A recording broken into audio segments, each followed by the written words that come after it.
अस्सलामु अलैकुम रहमतुल्लाहि व बरकातुहू। अज़ीज़ान मिल्लत इस्लामी, आप तमाम उम्मती को अबू फैसल की तरफ से सलाम मर्द। घर में बैठी पर्दानिशीन इज़्ज़तदार माँ और बहनों को अबू फैसल की तरफ से सलाम मर्द। जुम्मा अल करीम, जुम्मा बहुत बहुत मुबारक हो। लेकिन आज अबू फैसल बड़े गमज़दा है, बड़े अफसोसदा है। उसकी वजह प्राइम मिनिस्टर बहरीन शेख खलीफा बिन सलमान अल खलीफा का इंतकाल हो गया, जो कि आज तदफीन भी अमल में आई उनकी, जहाँ से सारे जीसीसी के ज़िम्मेदारान थे, ओआईसी के ग्रुप के थोड़े लोग थे, सब ने अफसोस ज़ाहिर किया। सबसे ज़्यादा अफसोस ज़ाहिर करने वाले का नाम तुर्की के प्रेसिडेंट रज्जब तय्यिप एर्दोगान है। वो सारे मुस्लिम ममालिक के ऐसा लेके चलते हैं कि अगरचे कोई जुदा हो गया तो उनका यानी उन्होंने ये कहते हैं कि मेरा दिल निकल गया, मेरा जिगर निकल गया। तो बड़े अफसोस ज़ाहिर करे और अल्लाह भला करे। कतर के शेख तामी भी बड़ा अफसोस ज़ाहिर करे। उसके बाद सरकारी चैनल को बहरीन के एक इंटरव्यू दिए रज्जब तय्यिप एर्दोगान। सारे जीसीसी को यही हिदायत दिए हैं और सारे इस्लामी ममालिक को यही हिदायत दिए हैं, यही नसीहत करे हैं, आप लोग ये मेन चीज़। इसीलिए उनका कहने का मतलब मैं बंद अल्फाजों में क्यों, मैं खुल के बोल देता हूँ सामने, आप लोग समझ सके। मेन चीज़ इसराइल से ऐसे इधर पाँव पसारने के लिए बहरीन, सऊदिया तो नहीं करने वाला था, तैयार हो गया था कॉन्ट्रैक्ट, लेकिन उसके ज़िम्मेदारान जो ख़दीम लोग हैं, पुराने लोग, उसको रोक दिए।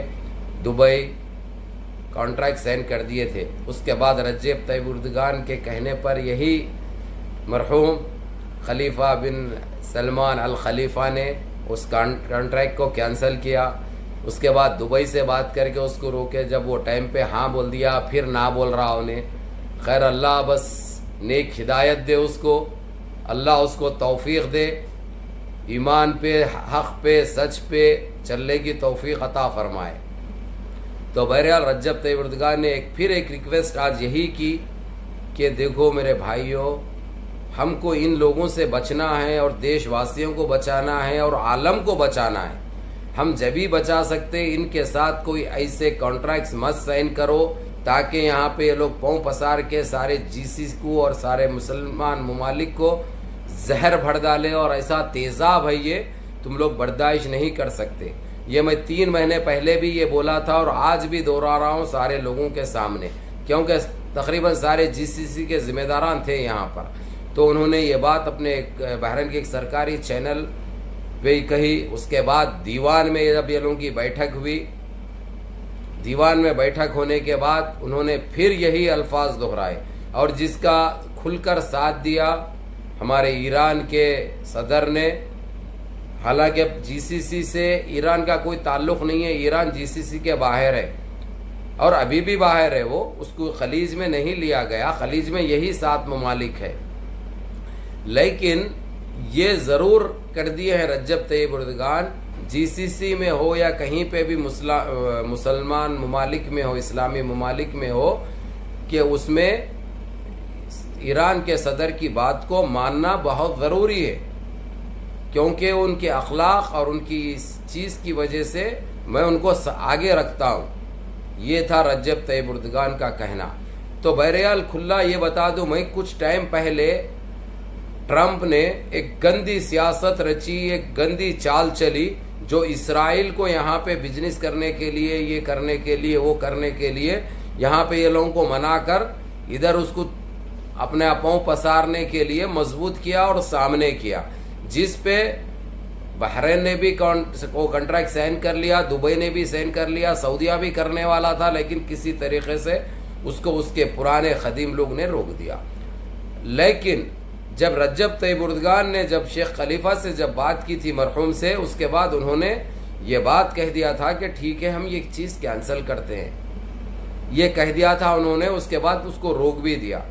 दुबई ने भी हामी भरी थी, लेकिन ये मिनट में एक बात करने वाला, जैसा हमारे पास का फेंकू है ना, तो वैसी ये लोग ये इसी पे चल रहे हैं। मैं खिलाफ किसी का नहीं बोलूँगा भाई, मेरे को कोई ज़रूरत नहीं है, लेकिन सच क्या है जो चल रहा है दुनिया में वो बराबर आप लोगों को बताऊंगा। ये मेरा अव्वलन फ़र्ज़ है। तो बड़े बहरहाल बड़े अफसोस की बात है आज सारा GCC के ज़िम्मेदारान और OIC के ज़िम्मेदारान यहाँ पे बहरीन में तदफीन में शिरकत करे खलीफा बिन सलमान अल खलीफा की।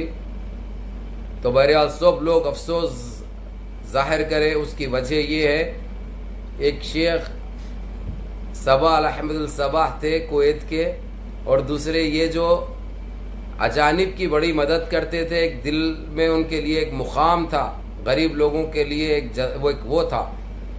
तो बड़े जज्बे से उन्होंने सामने आते थे।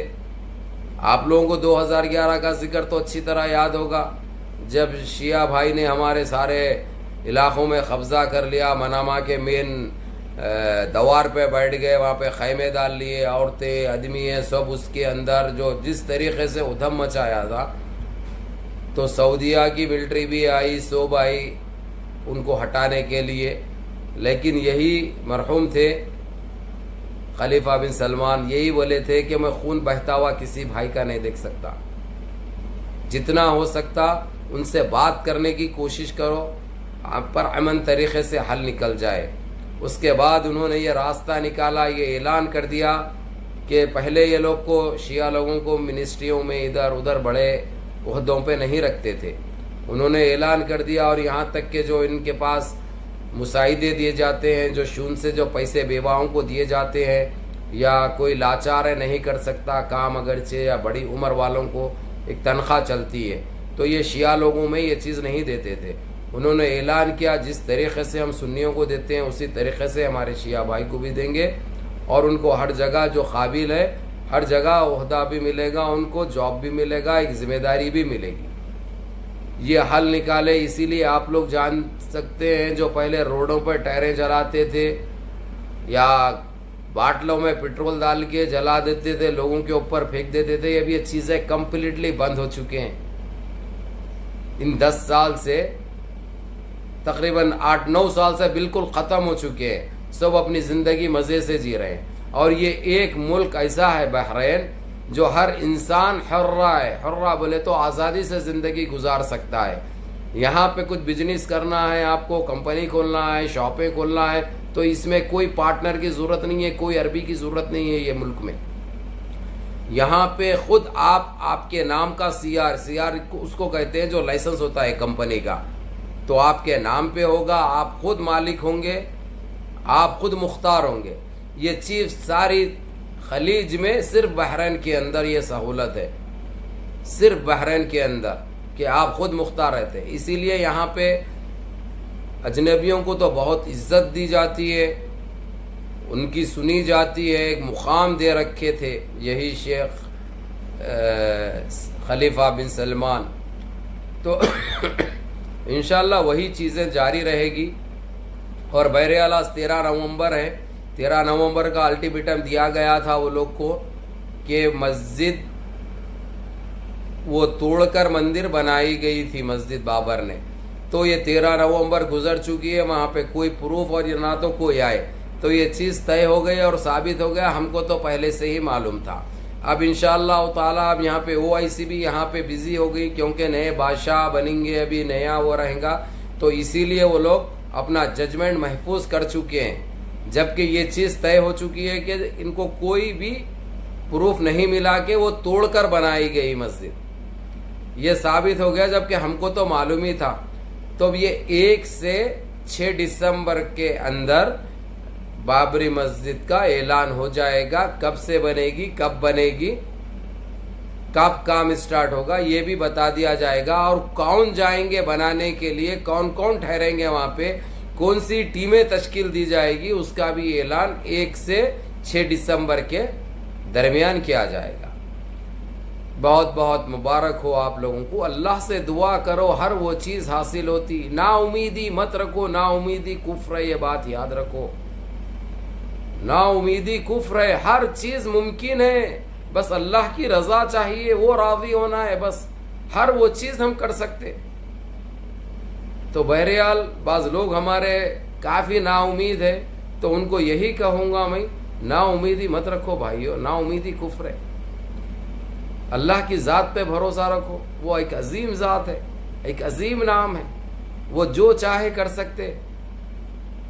दुनिया के फ़लसफ़े ख़त्म कर दे सकते हो, तो इसे नाउमीदी मत करो। नहीं वो बन गई, वो तो तोड़ दिए ना, वो तो शहीद कर दिए ना, वो बन रही यहाँ पे। अरे भाई उन्होंने लाख कर लें दो, भाई लाख कर लें दो। जो करना है अल्लाह की रज़ा लेकर इंशाअल्लाह हम करेंगे आगे, उसका इंतज़ार करो। तो बहरहाल मुनज़्ज़म रहो, मुत्तहिद रहो, अपनी सफ़ों में इत्तेहाद बनाए रखो, नमाज़ों की पाबंदी करो, देश में अम्न अमान से रहो, देश में एकजहती बना के रखो। ये सरकारें आते रहते जाते रहते, इनकी 4 दिन की चांदनी रहती, उनको बनाने वाले भी आप रहते, उनकी औकात आपसे ज़्यादा नहीं रहती, लेकिन उनको आप लोग के अहदों पर फाइज करते। तो बहरहाल नमाज़ों की पाबंदी करिए। इजाज़त चाहता हूँ। अस्सलाम वालेकुम।